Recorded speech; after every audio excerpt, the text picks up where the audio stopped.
이만갑 오늘 특별 초대석 마련했습니다. 5년 전입니다. 2012년 11월 북한에서 선교 활동을 펼치다가 무려 735일 동안 억류당했던 케네스 배 씨가 출연합니다. 북한 내에서 겪었던 그 고통의 시간들, 어떤 일이 있었는지 그 놀라운 영상 함께 보시죠. I just want to say thank you all for supporting me and standing.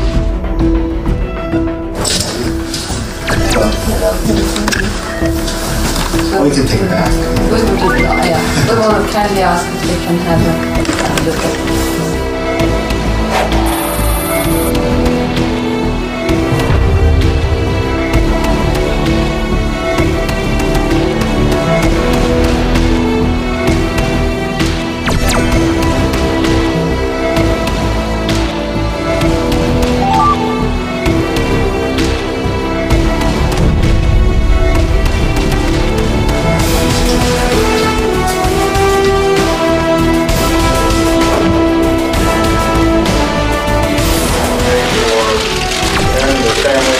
Obviously, we're very grateful for this.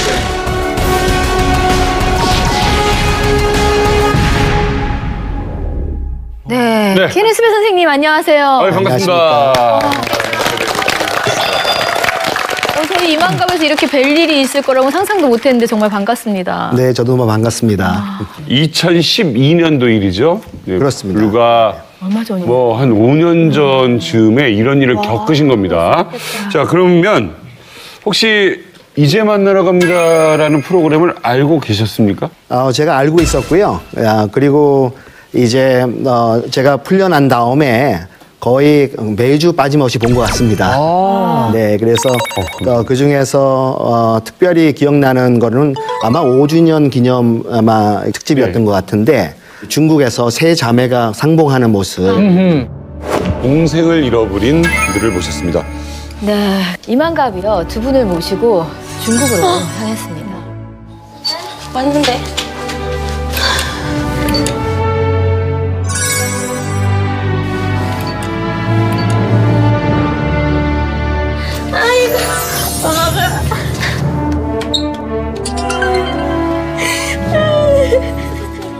참 저한테는 큰 감동이었고요. 탈북민들 우리들이 겪고 있는 지금 그냥 현실인 것 같아서 너무 마음이 이제 아팠죠. 자, 케네스 선생님께 좀 여쭤보겠습니다. 원래 북한에 관심이 많으셨습니까? 네, 저희 아버지 고향이 사실은 평양북도 영변입니다. 와. 그래서 저는 항상 이제 북한이 제 반쪽 고향이다 이렇게 생각을 하고 살았고요. 네. 제가 2005년도에 처음으로 제가 단동이라는 데를 갔을 때 앞으로 북한과 외부 세계를 연결하는 다리가 됐으면 좋겠다 하는 그 생각을 갖게 되면서 앞으로 북한에 있는 주민들을 위해서 무엇을 할 수 있을까 하는 고민을 하게 된 것이죠. 한정희 씨는 케네스 선생님 억류 소식을 전해 들은 적이 있었어요? 저는 이제 북한에 있을 때 그 김정일이가 금방 죽고 이제 그 막 엄청 그때 국경연선이 되게 위험했댔어요. 네. 근데 담당 보안원이 나와가지고 인민반 회의를 아침에 여시는 거예요. 미국에서 이제 그 선교사라는 나쁜 놈이 왔는데 너희들이 정말 우리 국경연선은 우리가 지켜야 된다. 왜냐하면 이때 긴장을 늦추고 이러면 정말 나쁜 놈들이 들어와가지고 공화국 고리밥살 책동을 이게 그거 한다고 하면서 엄청 경비를 강화했거든요. 그때 저는 이제 선교사 선생님 이야기를 들었는데 이 선생님 이야기는 저는 정말 몰랐어요. 근데 북한에 한 번도 아니고 17번이나 가셨잖아요. 네. 왜 그렇게 많이 가셨나요? 제가 북한에 가기 위해서 저희가 여행사를 하나 만들었었습니다. 조선 사랑 여행이라 해가지고 조선의 자연을 보고 또 조선의 또 사람들을 만나고 문화를 경험하는 여행. 그래서 제가 17번을 사람들을 데리고 이제 여행사로 해서 가게 되었고요. 네. 마지막 여행, 저한테는 18번째 여행 때 제가 억류되게 되었죠. 도대체 18번째 방문에서 어떤 문제가 생겼길래 17번째까지 괜찮았는데 그때 이런 일이 생겼을까요? 제가 18번째 방문했을 때 제가 실수로 컴퓨터 외장 하드 드라이브라는 거를 반입한 것이 문제가 되었습니다. 그 하드 드라이브 안에는 서방 언론들, 특별히 내셔널 지오그래픽에서 만든 북한 취재 동영상들이 들어가 있었는데 그 안에는 뭐 꽃제비 아이들이 쓰레기 더미를 뒤진다든지 이러한 영상들이 나오면서 그들이 깜짝 놀라면서 이런 불손한 것을 무슨 목적으로 갖고 들어왔느냐 해서 제가 억류되게 되었고요. 그 이후에는 저희가 그들이 조사하는 과정 속에서 관광으로 갔지만은 네. 사실상은 선교 목적으로 들어왔다는 얘기를 저희한테 하면서 네. 반국가 모략 행위 또 국가 전복 행위를 했다. 그래서 제가 어떻게 했냐고 물어보니까 이런 얘기를 하더라고요. 당신이 기도하고 예배로 우리나라를 전복시키려고 했다. 아하. 그래서 제가 물었습니다. 아니 제가 도대체 왜 기도의 힘도 안 믿는 분들이 왜 그렇게 얘기하냐고 안 했더니 믿잖아. 그랬더니 우리를 위해서 기도하지는 않았지 않겠느냐. 우리 망하라고 기도했을 거 아니냐. 해서 결국은 그거 자체가 국가 전복을 음모를 이제 한다는 것을 볼 수 있다는 것이죠. 그러니까 그들이 믿지 않는 종교를 가진 사람이 기도했는데 분명히 우리 망하라고 기도했으니까 그러게. 며칠 동안 억류당하신 건가요? 제가 2년하고 5일입니다. 제가 2년하고 5일입니다. 너무 어려워. 예, 그래서 735일 735일. 그곳에 있었습니다. 야, 그때 잡혔을 때 정말 황당하기도 했지만 무서웠겠어요. 내가 언제 풀려날까 막 걱정도 되고 또 막 가족 생각도 많이 나셨겠는데요? 네, 제가 처음에 며칠 동안에는 정신이 없었죠. 이루 말할 수가 없었고요. 조사받을 때 뭐 밥도 조금 주고 이렇게 이제 주는 걸 보면서 이 사람들이 아무래도 이 식사량을 조절함을 통해서 이제 배고픈 걸 통해서 그 뭐 이런 조사 같은 거를 이제 하는 거나 보다 이런 생각도 하게 되었지만 긴장하고 그 안에서 어떤 일이 벌어질까 또 저뿐만 아니라 저랑 같이 온 사람들은 무사할까 이런 얘기들 그다음에 또 당시 저희 가족들한테는 어떤 일이 벌어질 것인가 또 제가 과연 돌아갈 수 있을까 이런 생각들을 계속 제가 그 자리에서 했었죠. 선생님 혹시 정식으로 기소가 된 건가요? 예, 그리고 나서 그 다음 해 2013년 5월 달에 제가 재판을 받고 국가전복 음모죄, 그 다음에 그래서 결국은 이제 15년 노동조화형을 받았어요. 어떡해. 아니 외장하드 그 기사 몇 개, 사진 몇 개 들어있다고 15년형이요? 북한에 억류 중인 한국계 미국인 케네스 배시. 케네스 배시는 4월 적대 행위를 했다는 이유 때문에 15년의 노동교화형을 선고받았습니다.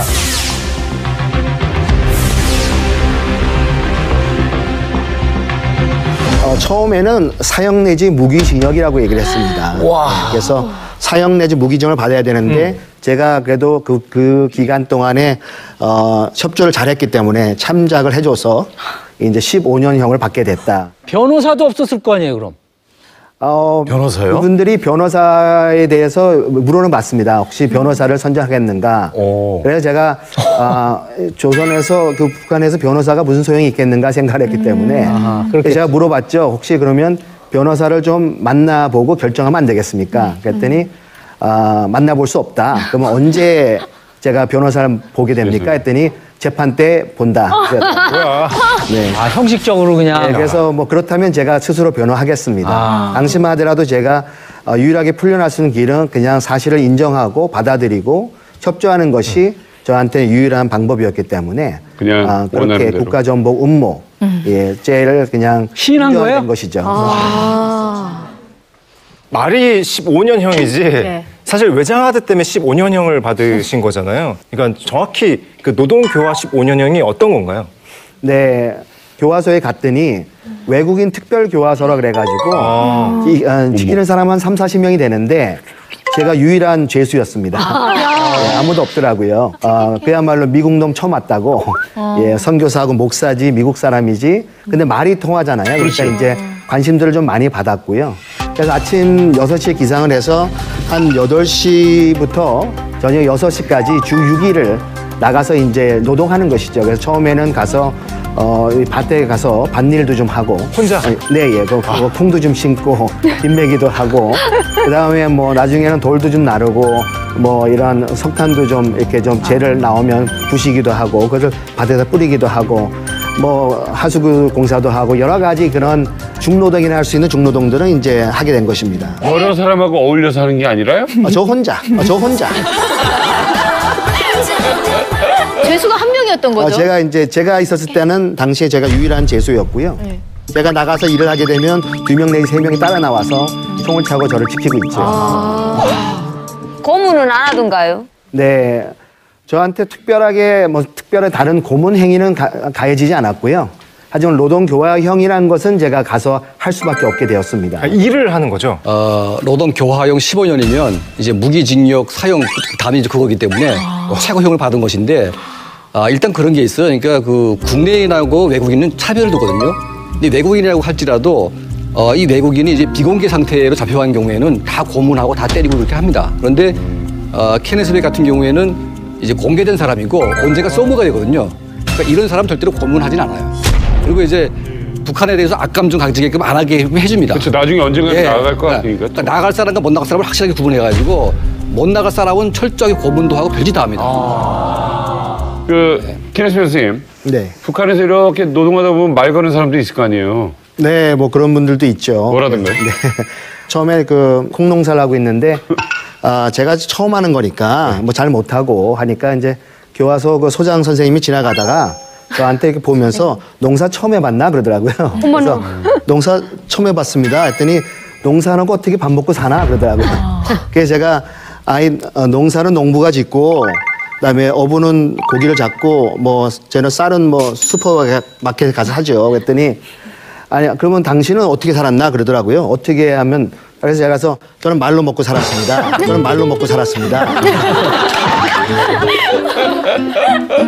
그러면 말만 하면 쌀이 나오나 그러더라고요. 제가 이렇게 얘기했죠 그분한테. 아니 이게 농사라는 것이 하늘이 좀 도와줘야 되는 거 아니냐. 그래서 무슨 얘기냐 해서 제가 아니 비도 좀 적당히 오고 햇볕도 좀 쬐고 바람도 좀 불고 해야 되는 거 아니냐 했더니 야 깃단 소리 하지 말라 그러는 거예요. 야 우리는 수령님이 가르쳐주신 그거대로 하면 이렇단 말이야.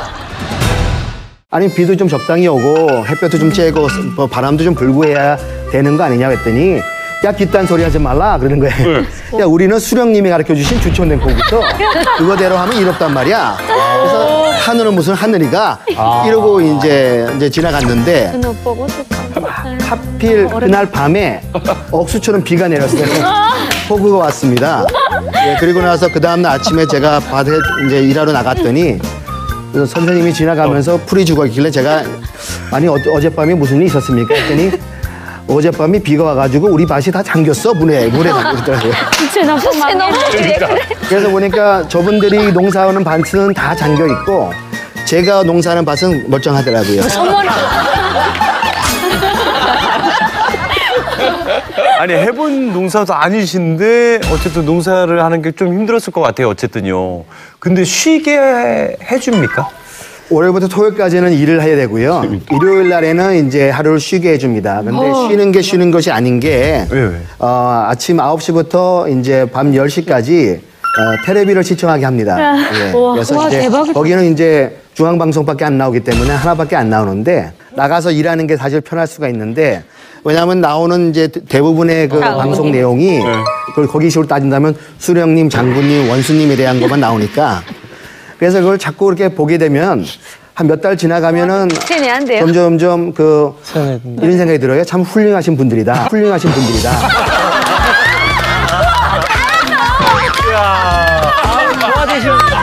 아니 근데 약간 말구두비야 좀 변하시긴 하더라고요. 왜냐하면 그게 좋은 모습만 보여주니까 그래서 제가 이해가 되더라고요. 평생 이렇게 사신 분들은 어릴 때부터 이렇게 배웠기 때문에 그렇게밖에 생각 못 하겠구나. 네.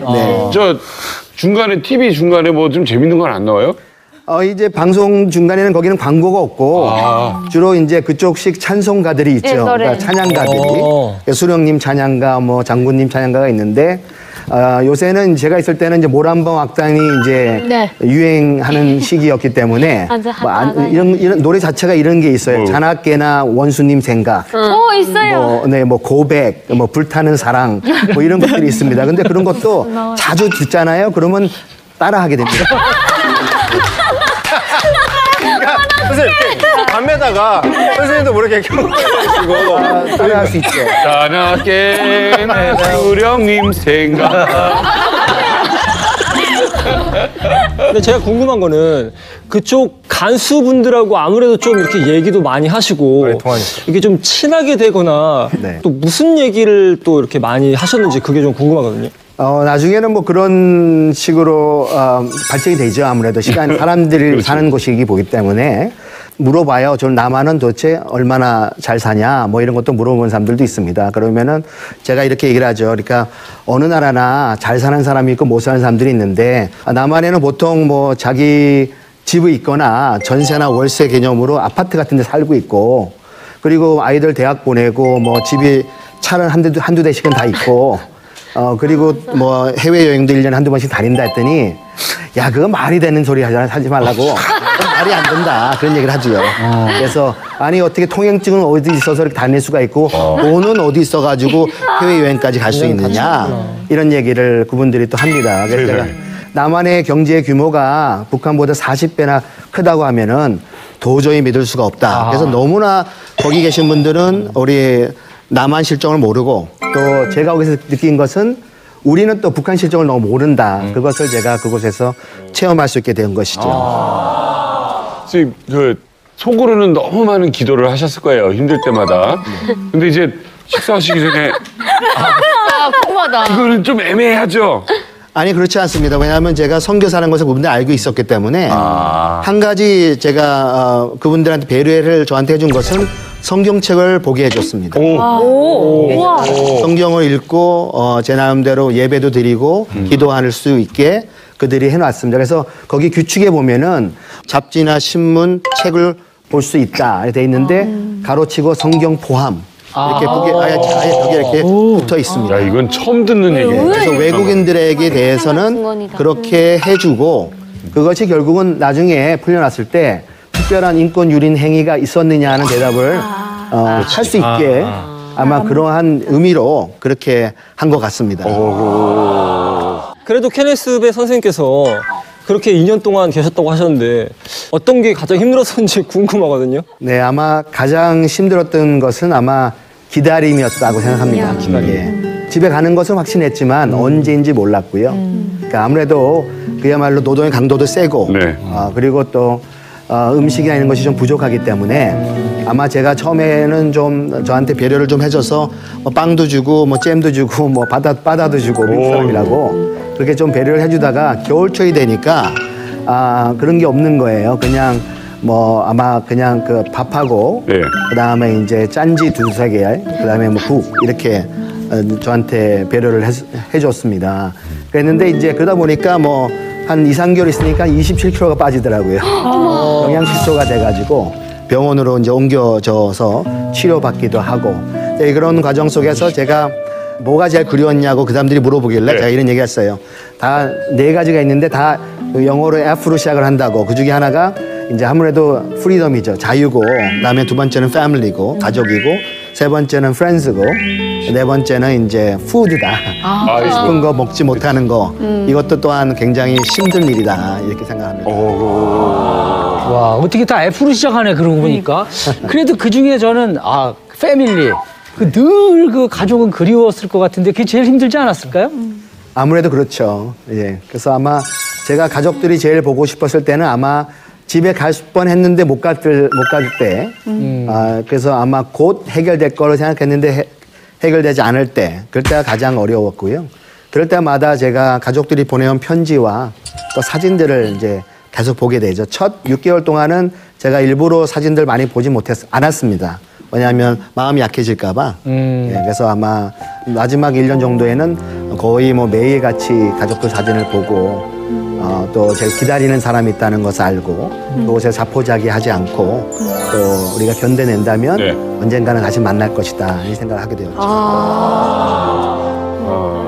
참 많은 분들 기억이 나실 거예요. 사실 선생님께서 2년 넘게 계셨잖아요. 근데 2년이라는 시간 동안 누군가와 함께 보내게 되면 안 친해지고 싶어도 친해질 수밖에 없잖아요. 2년 동안 같이 있으면은 간수분들이랑 좀 친해지셨을 것 같은데 그 중에서도 가장 그래도 기억에 남는 분이 계실까요? 예, 제가 뭐 그곳에서 기억나는 분들이 사실 많은데 근데 이런 에피소드는 있었습니다. 제가 이제 겨울철에 석탄재가 나오면은 그거를 이제 곡괭이 자루로 해서 다 부셔야 됩니다. 그래서 그걸 부셔가지고 밭에서 뿌리는데 연락이 왔어요. 이틀 후면은 이제 특사가 도착을 하게 될 것이다 해서 집에 갈 수 있는 것처럼 얘기가 와서 제가 너무 이제 기뻐가지고 좋아서 노래까지 했죠.